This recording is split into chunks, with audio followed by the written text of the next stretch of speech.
Mateus 24, versículo 32. A parábola da figueira, exortação à vigilância. Jesus diz assim: aprendei, pois, a parábola da figueira. Quando já os seus ramos se renovam e as folhas brotam, sabeis que está próximo o verão. Assim também vós, quando virdes todas essas coisas, sabei que está próximo às portas. Em verdade vos digo que não passará esta geração sem que tudo isso aconteça. Passará o céu e a terra, porém as minhas palavras não passarão. Mas a respeito daquele dia e hora ninguém sabe, nem os anjos do céu, nem o Filho, senão o Pai. Pois assim como foi nos dias de Noé, também será no dia da vinda do Filho do Homem. Porquanto assim como nos dias anteriores ao dilúvio, comiam e bebiam, casavam-se, davam-se em casamento, até o dia em que Noé entrou na arca, e não perceberam, senão quando veio o dilúvio e os levou a todos, assim também será a vinda do Filho do Homem. Além dos conflitos que tem em vários lugares do mundo, a gente está tendo agora, nesse momento, temos a guerra da Ucrânia com a Rússia, da Rússia com a Ucrânia, e agora começou uma guerra de Israel contra o Irã. E quando essas coisas começam a acontecer, aparecem muitas teorias, muitas coisas sobre arrebatamento, sobre a volta de Jesus, enfim. Então, em cima dessa palavra aqui de Jesus, você que está com a sua Bíblia, não vai dar para anotar tudo. Se você depois quiser, eu mando para você o esboço. Mas eu vou te trazer um balanço, Quais sinais da volta de Jesus já aconteceram nesses últimos 100 anos? Um século. Quais sinais da volta de Jesus já aconteceram nesses últimos 100 anos? Primeiro e maior sinal, Jesus diz: aprendei, pois, a parábola da figueira. A figueira aqui é Israel. Quando já os seus ramos se renovam e as folhas brotam, sabeis que está próximo o verão. Assim também vós, quando virdes todas estas coisas, sabeis que está próximo às portas. Então aqui Jesus está falando do renascimento de Israel. Eu não sei se você sabe, mas em 14 de maio de 1948, depois de quase 2.000 anos, quantos anos? 2.000 anos. Depois de quase 2.000 anos, judeus do mundo inteiro, dos 4 cantos do mundo, voltaram para a sua terra, Israel, em 14 de maio de 1948. Então, você deveria ter essa data aí marcada, se você faz estudo bíblico. No dia 14 de maio de 1948, a figueira começou a brotar. A figueira que estava morta começou a brotar. Inclusive, quem era presidente da Assembleia da ONU naquela época, em 1947, que teve o voto decisivo, foi um brasileiro chamado Oswaldo Aranha, se você não sabe. Então, Israel voltou a ser um país, voltou a ser um estado, voltou a ser uma democracia poderosa. Isso é um grande sinal da volta do Senhor Jesus, porque Jesus disse: aprendei, pois, a parábola da figueira. E Jesus falou uma coisa. Ele disse: olha, a geração que vê a figueira florescer, não vai passar essa geração sem que aconteça a volta dele. Então a geração que viu isso aqui acontecer, 14 de maio de 1948, seria a geração, se a interpretação dessa parábola está certa, seria essa geração que viria a volta de quem? Uma geração tem quantos anos na Bíblia? Você sabe me dizer? Uma geração na Bíblia dura de 70 a 80 anos. Quantos anos? 70 a 80 anos. Você pode ler isso no Salmo 90, versículo 10. Os dias da nossa vida sobem a 70 anos e havendo vigor a 80. Então uma geração, segundo a Bíblia, dura de 70 a 80 anos. Amém? Então de 1948 até 2025 nós temos quantos anos? 77 anos.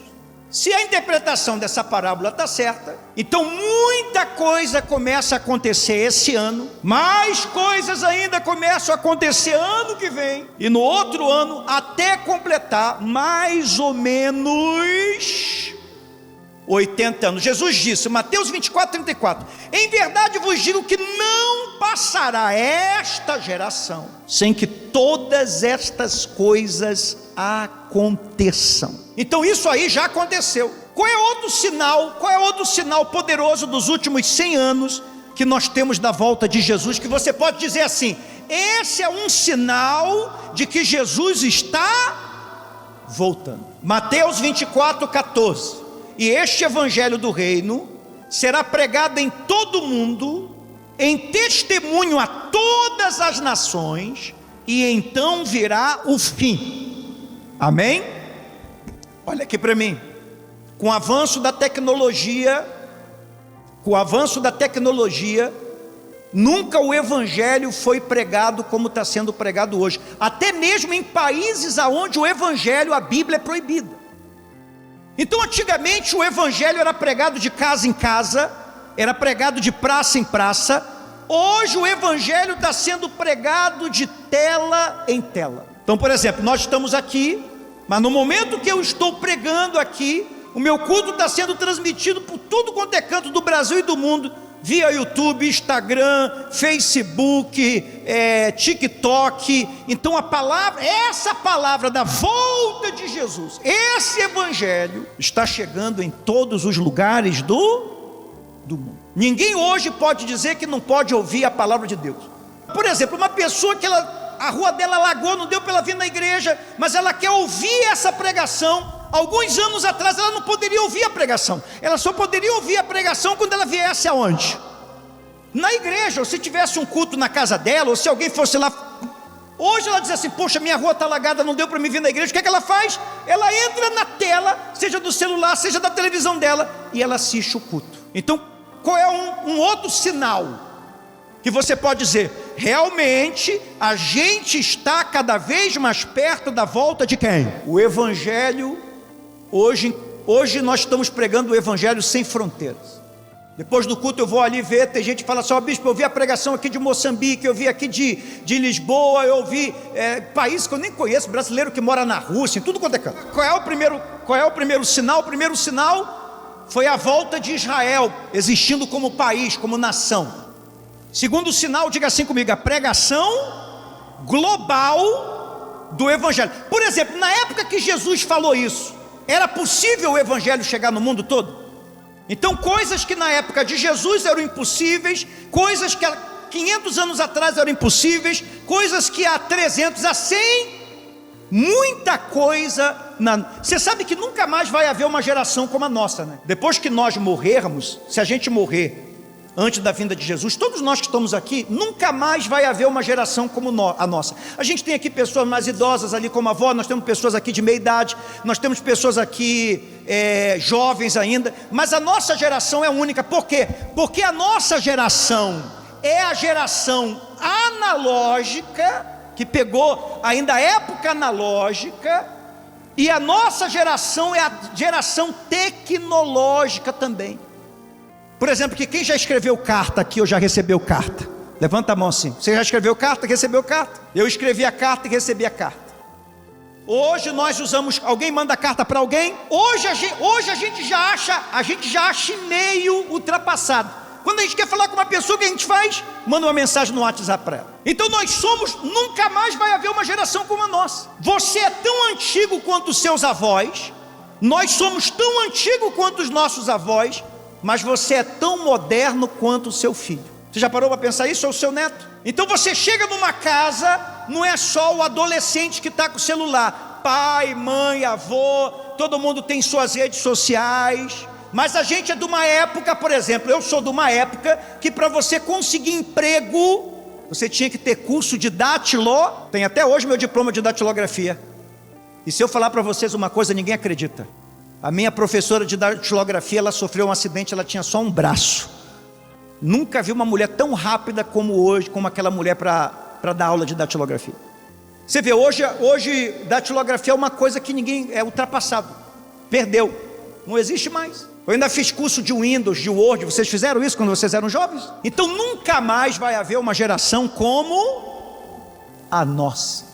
Nós somos tão antigos quanto os nossos avós e bisavós, e somos tão modernos como os filhos e netos. Então tem alguma coisa diferente na nossa geração. A nossa geração, ela é única. Terceiro sinal que já está acontecendo, Mateus 24, versículo 6 ao 7. E ouvireis de guerra e rumores de guerra, portanto se levantará nação contra nação, reino contra reino. Pergunta, isso já aconteceu? Sim. Está acontecendo nesse momento, sim ou não? Tivemos a Primeira Guerra Mundial de 1914 a 1918, Segunda Guerra Mundial de 1939 a 1945, tivemos guerra no Iraque, guerra no Afeganistão, na Síria, e agora nós temos Rússia com Ucrânia, que começou 24 de fevereiro de 2022, estamos há mais de 3 anos em guerra, estima-se que mais de 10 milhões de deslocados tiveram que sair do país. E agora esses dias, dia 13 de junho, em plenas festas juninas aqui no Brasil, começou uma outra guerra de Israel contra o Irã, atacando instalações nucleares, militares, e o Irã retaliou com centenas de mísseis e drones. Se fecharem um acordo de paz, Israel e Irã, então foi apenas mais um pequeno sinal que a gente teve. Só que o Irã já ameaçou os Estados Unidos, os Estados Unidos já colocou navios e bombardeiros para a região apoiando Israel, Rússia e China já manifestaram porque são aliados do Irã. Então você tem de um lado Rússia, China, Irã, Coreia do Norte e etc. Você tem de um lado Israel, você tem de um lado Estados Unidos, você tem de um lado a França, que já declarou apoio, muita gente da União Europeia já declarou apoio. Então você tem um conflito que você pode dizer, isso aqui pode se tornar uma terceira guerra. Guerras estão acontecendo, nós estamos vendo quantas ao mesmo tempo, enquanto a gente acorda, toma nosso café, vai para o trabalho e etc, etc, etc. Estão acontecendo quantas guerras ao mesmo tempo? Na nossa geração agora. E nós estamos acompanhando tudo. Quem está acompanhando aí pelas telas do celular, não chega para você? Mais um sinal. Que não precisa não precisa de interpretação, de você ser um grande... É só você pegar. Presta atenção. Faça o simples que o diabo não vai te enganar. Faz o simples que o diabo não vai. Foque muito nos evangelhos. Quem falou isso aqui foi Jesus. Quarto sinal, perdão. Fomes, pandemia, que tem gente que até hoje não se recuperou da Covid. Nós não estamos falando de só fisicamente, não. Teve gente que nunca mais foi a mesma psicologicamente. Eu conheço gente que não sai mais de casa para nada, sabia? Eu recebo muita mensagem de gente que ela não tem mais coragem de sair de casa e ir para o trabalho, está só trabalhando, como é que fala? Home office. Tem gente que não consegue mais vir na igreja. A pandemia mexeu com o mundo de uma maneira que só você conversando com as pessoas para entender. Lucas capítulo 21, versículo 11 diz: e haverá em vários lugares, grandes terremotos e fomes e pestes. Haverá também coisas espantosas e grandes sinais no céu. Tivemos em 2010 um grande terremoto no Haiti que matou milhares de pessoas, Turquia e Síria 2023 também, tsunami devastadores em 2004, tudo agora esse pouco tempo. O Covid deu início em março de 2020, durou quantos anos? Vocês lembram? A gente tem memória curta, quanto tempo durou? Algumas semanas, alguns meses? 3 anos. Em 3 anos morreram 7 milhões de pessoas. Então, quartos sinais, fomes, pandemias, desastres naturais. Eu pergunto, isso está acontecendo? Mais um sinal, fome. Jesus falou que haveria fome. Trouxe aqui alguns dados para você, porque a gente vive num mundo que a gente não conhece o que está acontecendo. 733 milhões de pessoas passam fome hoje, diariamente. De cada 11 pessoas no planeta, uma não tem o que comer. 343 milhões sofrem de fome aguda em 74 países. As guerras que nós estamos vivendo matam por ano cerca de 200 mil pessoas, direta ou indiretamente. Direto ou indiretamente, 200 mil pessoas morrem no mundo todo, por causa das guerras e conflitos. De fome, morrem por ano 9 milhões de pessoas. Então o que é que mata mais no mundo? A fome ou as guerras? Então isso está acontecendo. Está se cumprindo o que está escrito lá em Romanos 8, 22. Pois sabemos que até agora toda a criação geme como em dores de parto. Quinto sinal, falsos cristos enganadores. Mateus 24, 24. Porque surgirão falsos cristos e falsos profetas, e farão tão grandes sinais e prodígios. Farão tão grandes sinais e, olha aqui para mim, não é porque há sinal, há prodígio, há milagre, que aquilo ali é de Deus não, hein? E farão tão grandes sinais e prodígios, que se possível fora, enganarão até os escolhidos. Enganarão até os escolhidos. Então nós estamos vivendo numa época de multiplicação de seitas, doutrinas distorcidas, espiritualidade sem cruz. Não existe evangelho sem cruz. Não existe evangelho sem arrependimento de pecado. A palavra de Deus sempre vai te confrontar, porque o teu maior inimigo não é o diabo, o teu maior inimigo é você mesmo. Toda vez que você se olha no espelho, você está olhando para o teu pior inimigo. Então o evangelho, quando é pregado, fala-se de arrependimento, fala de você abandonar o pecado, fala de você entregar sua vida para Jesus. Evangelho sem cruz, evangelho sem o sacrifício de Jesus na cruz, ele não é um evangelho verdadeiro. Então nós temos hoje espiritualidade sem cruz, isso aí é um sinal escancarado da volta de Jesus. A igreja querendo se parecer cada vez mais com o mundo. Você vê que hoje a igreja moderna, ela tem uma grande preocupação para atrair mais pessoas, não para os pés de Jesus, não para o evangelho, não para a cruz, mas atrair mais. Tem muitas as igrejas hoje estão parecendo muito com quase com cafeteria, quase com uma com uma franquia, onde está se disputando o público. Então está se criando várias estratégias de como trazer mais pessoas para a igreja. Você sabe que é uma estratégia de venda no shopping. Você já viu como é que o shopping é perfumado, é cheiroso? Você já viu como é que tem as luzes? Você já notou, olha aqui para mim, você já notou que quando você compra uma coisa na loja, ela tem um brilho, e quando você leva para casa parece que ela perdeu o brilho? Já acontece isso com você? Já aconteceu isso com você? Você já comprou um sapato? Tu já comprou um sapato, uma camisa? Tu já comprou uma bolsa que ela parecia assim uma coisa tão bonita, você nem queria comprar e você foi lá e comprou, tinha uma música, tinha um cheiro, tinha uma luz. Aí quando você chega no quarto, aquilo ali parece que uma parte do brilho perdeu. E muitas das vezes a gente se arrepende de ter comprado. Você fala, por que eu comprei isso? Nem é tão bonito assim. A mesma coisa hoje. Hoje tem muito lugar que prega um evangelho sem cruz, sem luz, sem algo que você possa levar para casa dentro do seu coração. Então isso está acontecendo ou não? Sim ou não? Cada vez mais nós temos pastores hoje que estão negando. Isso é pregado nos púlpitos.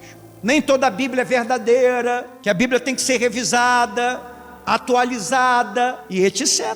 Vamos a outro grande sinal de Daniel, que é o Apocalipse do Velho Testamento. Daniel 12, versículo 4.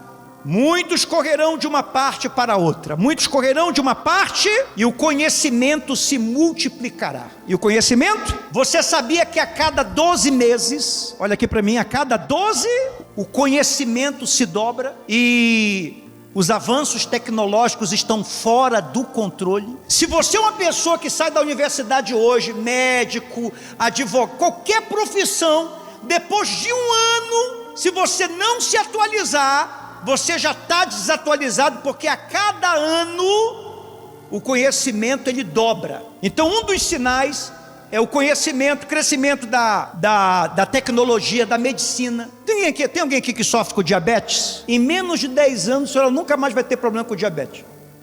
Menos ainda, acho que uns 5 anos. 5 anos todas as diabetes serão totalmente curadas. Você sabia disso? Diabetes, a maioria dos cânceres serão facilmente tratados. Doenças como até hoje que ainda não tem cura, como a AIDS, já existe casos reais. Isso aí, o bispo está inventando. É só você entrar e pesquisar. Já existem casos reais de cura completa usando transplante de medula com células imunes ao vírus HIV. Avanço na cura do Alzheimer, mal de Parkinson, usando inteligências artificiais. neuroestimuladores, regeneração através de fármacos que estão revertendo perdas cognitivas em estágio inicial. Porque o nosso sofrimento nos leva a quem? O nosso sofrimento nos leva a quem? A Jesus. Quanto mais conforto nós temos, mais a nossa espiritualidade esfria. Uma vez a tecnologia avançando a patamares nunca vistos. E se você vai no médico e fala assim, você está com diabetes tipo 1, e você vai lá numa farmácia e compra uma pílula, toma uma vacina, e daqui a alguns dias você está totalmente curado da diabetes, você vai dizer assim, olha, eu posso cuidar de mim mesmo, eu não preciso nem de Jesus. Por isso que a fé vai esfriar e o amor vai esfriar de quase todos. O pessoal está brincando com esse negócio de bebê Ribone. Isso vai crescer numa escala. Deixa eu te falar uma coisa, para onde nós vamos caminhar? Nós vamos caminhar para uma escala que ninguém mais vai querer ter filho. Nós vamos caminhar para uma escala que as pessoas... Você vê que é feita uma romantização. Você entra em qualquer rede social hoje, é feita uma romantização sobre você ser uma pessoa solitária. Você já viu que tem vários influencers que falam assim, olha, a melhor coisa que tem é você viver sozinho, morar sozinho, e a pessoa passa uma ideia que se você viver sozinho na tua casa, só do teu trabalho para tua casa, você não tem amigos, você não tem relacionamento com ninguém. Esse é o novo eu feliz. O novo ser humano feliz é aquele que não tem relacionamento com ninguém, que só se relaciona consigo mesmo porque aprendeu a amar a si próprio. Então nós estamos caminhando para um novo tipo de ser humano que não tem filhos, que não casa. Já tem gente agora que encomenda namorada. Tem a namorada Ribone também. A pessoa liga lá, encomenda uma boneca e vai se relacionar com essa boneca, com robô. Isso está tudo acontecendo debaixo das nossas barbas todo santo dia. Inteligência artificial já está fazendo atendimento médico online. Daqui a pouco você não vai precisar mais ir no hospital, fazer uma consulta, pegar fila. Olha que maravilha. Você simplesmente vai entrar lá no teu plano de saúde, ou no SUS, aonde for, uma inteligência artificial vai te dar o diagnóstico do que você está sentindo. Você já recebeu um diagnóstico médico errado? Você pensava que estava com uma doença, não estava, teve remédio. Já aconteceu isso com você?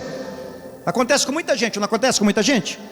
Isso praticamente vai acabar, porque é quase impossível um robô errar. Então a gente já tem nos Estados Unidos, Europa, Japão, robôs fazendo cirurgia por inteligência artificial, atendimento médico.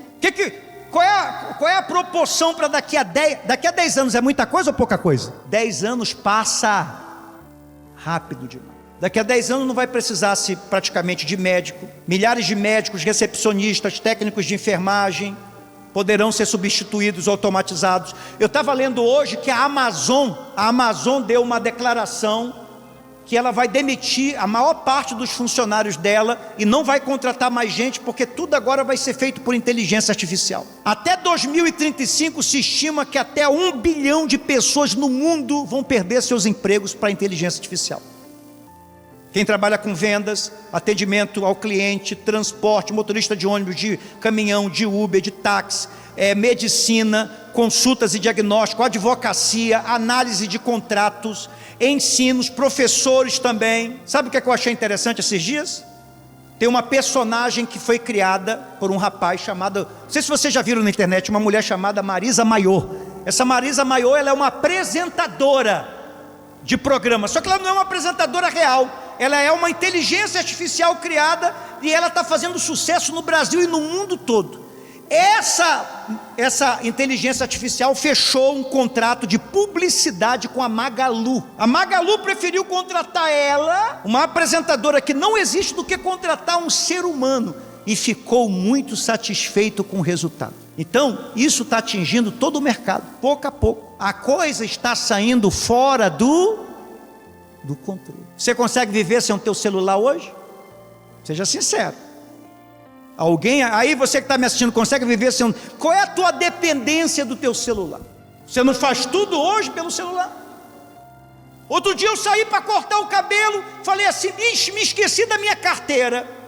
Me lembrei que eu não preciso da carteira, só passo o celular, pago as contas. Então eu pergunto para você, o crescimento da ciência, da tecnologia, da medicina, Daí a gente imaginava falar de inteligência artificial, a gente só via isso em filme. E nós estamos vivendo tudo isso aqui agora. A nossa geração. O último sinal que eu quero falar nessa noite, para a gente orar, para não ficar muito longo: apostasia é um dos maiores sinais dos últimos tempos. Segundo Tessalonicenses, você tinha que ter na sua Bíblia marcada 2 Tessalonicenses 2, versículo 3. O apóstolo Paulo diz assim: ninguém de maneira alguma vos engane, ninguém de maneira alguma vos, não seja enganado. Jesus está voltando amanhã, daqui a 10 anos. Ninguém sabe, porque Deus não dá a sua glória para... O que é que nós sabemos? Nós sabemos o que foi deixado na palavra de quem? Então Paulo diz assim: ninguém de maneira alguma vos engane, porque não será assim. Não será assim como está todo mundo falando, sem que antes venha a apostasia e se manifeste o homem do pecado, que é o anticristo, o filho da perdição. Você sabe qual é o significado da palavra apostasia? Escreva aí: apostasia é abandono consciente e voluntário da fé. O que é apostasia? Abandono, diga assim: abandono consciente. Ou seja, a pessoa está abandonando Jesus, ela está abandonando a presença de Deus, ela está negando a palavra de Deus para abraçar uma outra religião, ou uma outra filosofia, ou se tornar um descrente, e ela está fazendo isso totalmente com consciência. Apostasia não é uma dúvida momentânea. Apostasia não é você se afastar da igreja, porque eu conheço muita gente que se afastou da igreja, mas ela tem temor de Deus, ela quer voltar, ela tem um pedaço ainda do temor dentro dela. O apóstata é aquele que abandona a fé, abandona a sua crença em Jesus, e depois que ele abandona conscientemente, um apóstata não volta mais, porque além dele abandonar a fé, ele vai começar a pregar contra aquilo que ele pregou a vida toda. Ele vai ser um perseguidor de Jesus, ele vai ser um perseguidor da igreja, ele vai ser um perseguidor da fé, ele vai ser um perseguidor da palavra de... Cada vez mais nós temos perfis também nas redes sociais de pessoas que se tornaram apóstatas, e o trabalho dela na rede social dela é só falar contra a igreja, contra a Bíblia, contra Jesus. Olha, na época que eu era crente, na época que eu era de uma... É só isso. Então a gente está vivendo um tempo de apostasia como nós nunca vivemos. Temos doutrinas hoje que ensinam que tudo é permitido, não precisa você mudar de vida, evangelho sem cruz, evangelho sem arrependimento, se negando a autoridade da Bíblia. Então, esses são alguns sinais que eu trouxe para você do que já está e muitas dessas coisas que eu falei fazem parte do nosso dia a dia. Então, querido, olha aqui para mim: busque o reino de Deus acima de tudo. Se você ainda não se converteu, se converta. Se você ainda não entregou a sua vida para Jesus, entregue. Se você se afastou, volte para Jesus. Amém? Porque só uma pessoa cega para não saber que nós estamos caminhando para um grande colapso de tudo, mais cedo ou mais tarde. Mas você não deve entregar a sua vida para Jesus por causa do diabo, por causa do inferno, por causa de guerra. Você tem que entregar porque Ele te ama e porque Ele morreu por você na cruz do Calvário. Amém? Então essas coisas, elas estão realmente acontecendo. Tudo isso que eu falei para você está acontecendo agora, está acontecendo, vai acontecer amanhã, enquanto você vai para o seu trabalho, para a sua faculdade, para a sua casa, está lavando a sua louça, está vindo para a igreja, não está... Isso está acontecendo. Toda noite, sempre ore e peça a misericórdia de Deus. Jesus, tem misericórdia de mim, tem compaixão de mim. Se o Senhor voltar enquanto eu estou dormindo, me leva contigo, me salva, Jesus. Amém? Toda noite, em nome do Senhor Jesus.